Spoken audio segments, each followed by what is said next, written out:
napravimo još jedan korak ne u procesu ulepšavanja kroz koji naša zemlja prolazi. Danas pravimo važan korak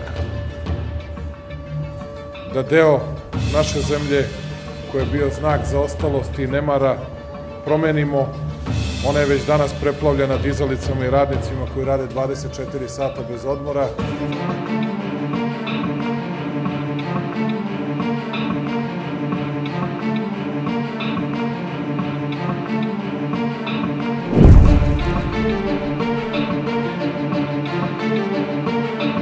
Nakon početka radova na ovoj velikoj kuli, u narednih 2 ili 3 meseca krećemo u izgradnju W hotela. W hotel je hotel sa 5+ zvezdica koji će takođe biti u okviru Beograda na vodi.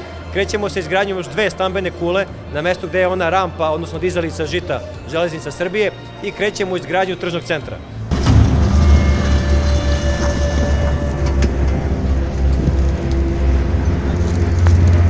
Momče, pruži ruku, momče!